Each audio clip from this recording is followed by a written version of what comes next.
Hi, it's Melinda Coghill, co-founder at 65 Incorporated, I-65, and the brand new open enrollment service called HeyMo. Now, before I get started, I want to make one thing clear. We do not sell insurance, and all three of the companies that I listed, we make no money from the sale of insurance products. We work for you. That is our job. So when I do a video like this, the reason I am doing it is because I am trying to get information to you that is truly in your best interest. So my message today is, once you are enrolled in Medicare, you are not done with Medicare. I know. It was really painful to go through Medicare enrollment the first time you did it. You never want to do it again. I totally get it. But guess what? I'm sorry, you're not done. And unfortunately, less than 30% of people enrolled in Medicare actually review their coverage year to year. You know who knows this? Insurance companies.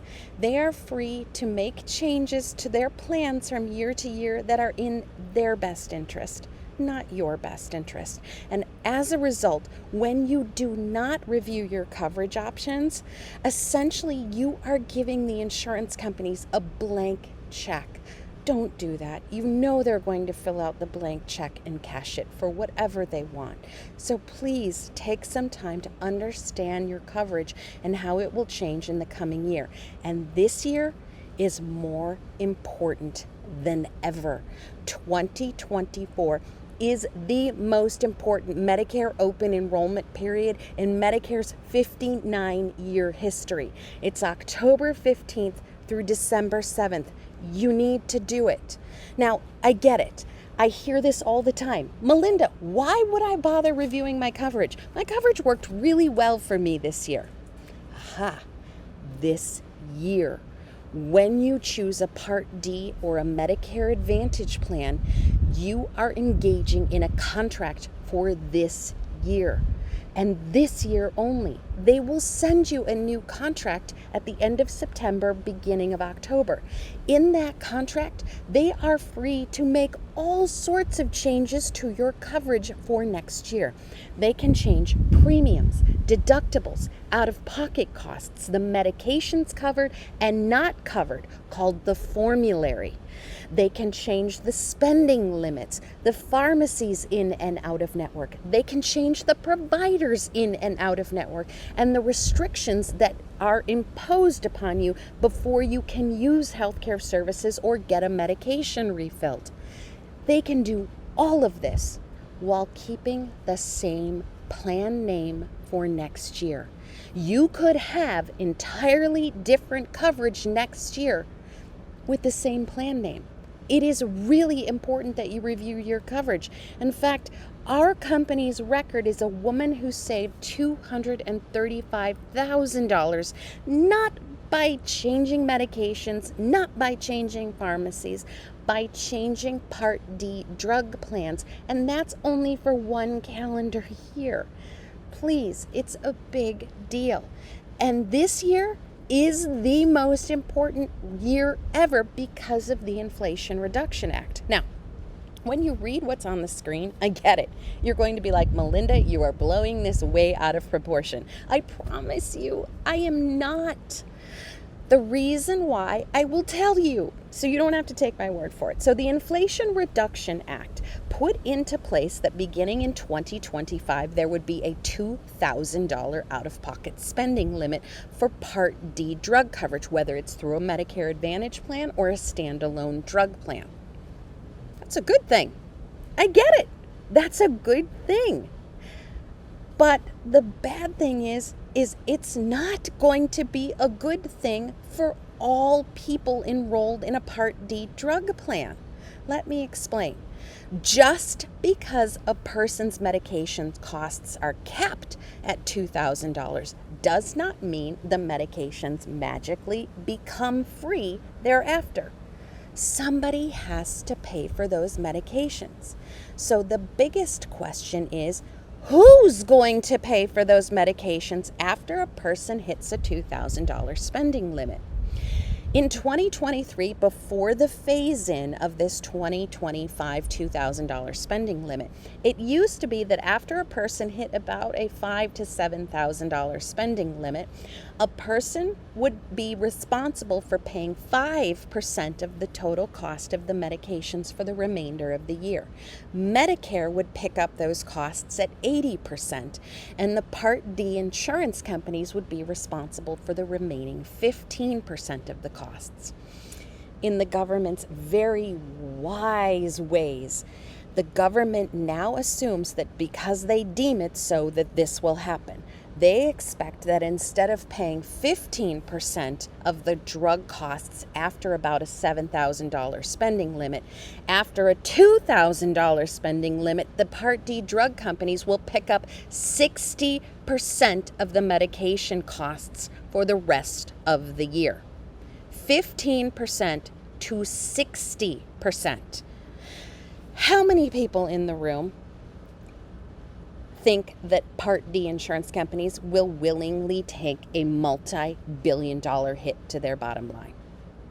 Anybody? Anybody? Hopefully not, because believe me, they're not. So, how are Part D insurance companies going to pass on these costs? Because you know they will. First and foremost, plan premiums overall are increasing. Between 2023 and 2024, we saw plan premiums increase overall at about an average of 23 to 25%. We expect that this next year to be an increase overall of between 25 and 50%. Second thing, increased cost sharing. So imagine that you used to pay $0 to refill a prescription. That refill might now cost $3. If you paid $5, you may now pay $10. That's not really a big deal. It's a little deal, but it's not a big deal. Where the bigger deal comes is when copays turn into co-insurances. A copay is a flat amount. A co-insurance is a percentage of the total cost of the medication. Imagine you take a drug like Eliquis. Eliquis, the retail cost of the medication is about $550, give or take. With a $47 copay, you pay $47. But when that copay changes to a co-insurance, now you are responsible for paying 25% of the retail cost of the medication. Your copay, the amount you are responsible for paying, essentially went from $47 to about $140. That's a much bigger deal. But even that isn't the real story. Here comes the real story, and the part that makes me, that's the part, this is where it comes in. Because the biggest change that will be potentially made is when plans drop medications altogether. When your medication is not covered by your Part D drug plan next year, you will pay the full retail cost of that medication. No spending limit will apply. If your medication costs $2,000, you will pay $2,000 a month. If it costs $10,000 a month, you will pay $10,000 a month. The spending limit only applies when the medications are covered by the plan. And plans can change what medications they cover from year to year. They do not have to cover all medications. In fact, the rule is Part D plan formularies must include at least 2 drugs from the most commonly prescribed categories. At least 2 drugs means 2 drugs. The most commonly prescribed categories and classes does not mean all categories and classes. They do not have to cover all medications. What happens if your medication is not covered next year? You pay everything. And we've seen this. For example, there are about 10 very common diabetic insulins. About 70% of drug plans in 2024 do not include 5 to 7 of the most common diabetic insulins. Yes, this can happen. I have clients who are on cancer medications that are saving their lives. I have one client in particular surviving stage 4 cancer using a medication called Tagrisso. In 2023, 16 of 22 Part D drug plans included Tagrisso in their formulary, the medications they cover. In 2024, only 2 of 22 drug plans included this medication. 2024 was the ease-in year for the $2,000 spending limit. I completely fear what's going to happen for my client next year.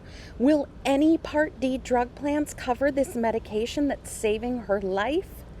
I don't know. And Tagrisso costs $32,000 a month. Who can afford that? It's the difference between life and death for this client. I don't know that she'll be able to come up with $32,000 a month, certainly not for long term. So please, please review your drug coverage. Open enrollment is so critical this year. We are introducing a new service called Hey Mo. Hey Mo stands for Medicare Open Enrollment. Hey Mo is a reminder and a review service. We get to know your prescription medications. You tell us what those prescriptions are, and then you don't have to remember when open enrollment is. We will remind you. We will proactively run your medications and find out which plan and which pharmacy is most cost effective for you. And we will tell you. You can then decide, is saving $50 worth changing drug plans or pharmacies? Maybe not. But maybe $500 is, maybe $1,800 is, maybe $20,000 is, maybe $30,000. We will tell you. You don't have to try to figure it out yourself. Hey Mo is a service you do not have to sign up for. You can go to Medicare.gov and run your medications through Medicare.gov. And as long as you remember to do that and make the plan comparison yourself, please do. But if you don't trust yourself to remember, you don't know how to compare your plans, Hey Mo is $30 per year per member. Again, no pressure. You don't have to do this. But whatever you do, review your drug coverage. Please, please, pretty please. Thank you so much. Have a good one.